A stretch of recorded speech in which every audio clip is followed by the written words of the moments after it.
So I thought I'd do a quick update on my Pf940V2. I think my last video on it was about 5 or 6 months ago from the filming of this video. I've done a couple upgrades to it. I got a Nightfall Customs holster that I've been carrying every day for about a month now. It's extremely comfortable. I've also put about maybe 700 or 800 more rounds through it, maybe more. I switched back between this one and a couple other guns, so I don't know exactly how much more I put through it, but I would say about 700 or 800 rounds, because the footage you're about to see of me shooting a steel gong, I put about 200 or 300 rounds through it that day at the range, and that was about 4 days ago. And I've taken it to the range about I'd say pretty much every time I've gone since my last video. So it may be a lot more roundage than that, but I can't recall. I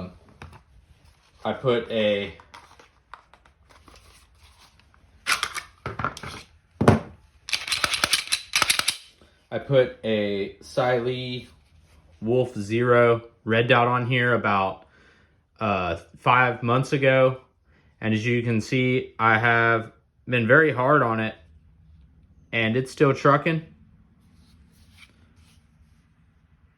Very good red dot.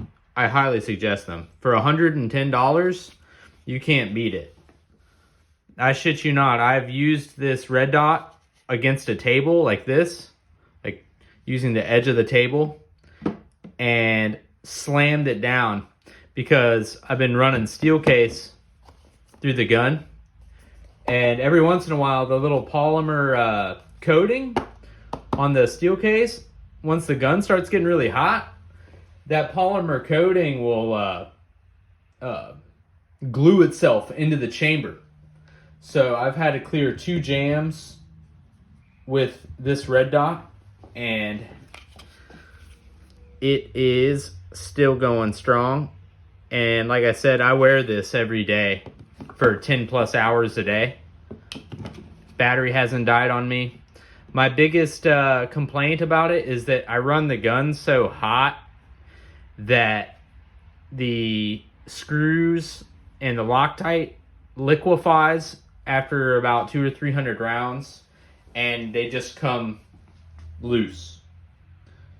I would red Loctite it, but I just don't feel comfortable doing that in case there's a problem and I need to get a new red dot or change out something on my gun. So I'm not going to red Loctite it. I carry Toll 135 grain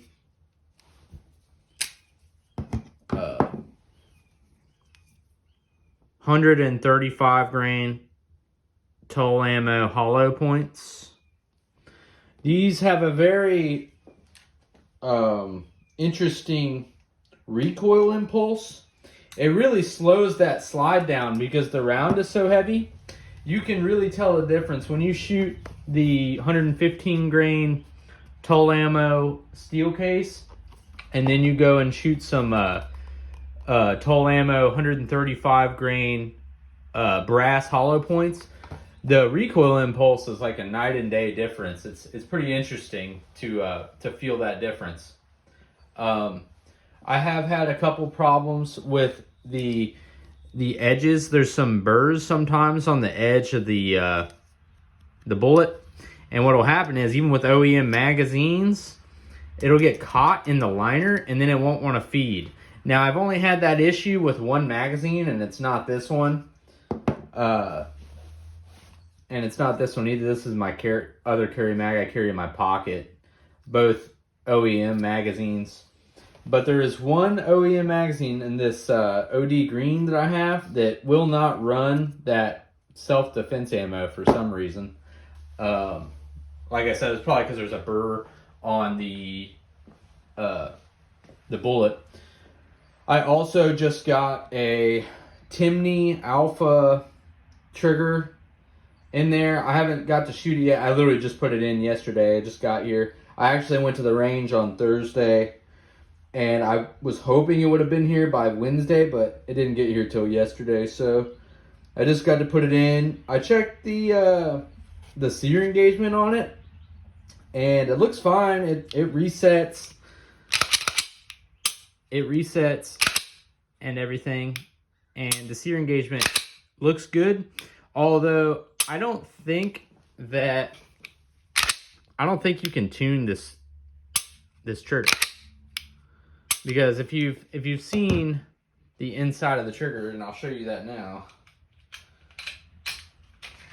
you actually put this metal piece in. There's no sear on the trigger bar. The sear is like this metal piece here. It's very interesting. And I've put over 6,000 rounds through stock Glock triggers from Gen 5 to Gen 3s.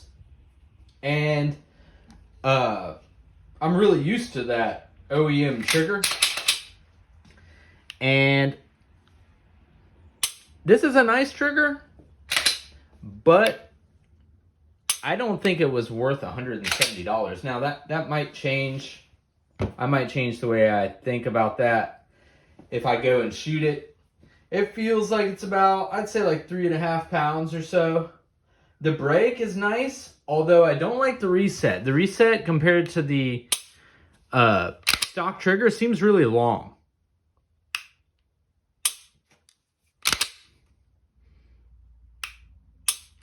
And it's also getting about that time with the gun as well that I'm probably going to have to change out all the springs, because I do a lot of dry fire practice as well as shooting it. Like I said, I probably have like 1,800 rounds through the gun. And I probably got thousands of rounds of dry fire practice. The 80P Builder slide is holding up very well. Very minimal holster wear on it. Not much at all. And I do holster practice as well. Deholstering and holstering the gun. So that's probably been done thousands of times. Barrel, still, the rifling is still good on it, even though I run it really hot. The accuracy is pretty decent at about 15 to 20 yards, which is about what I shoot it at.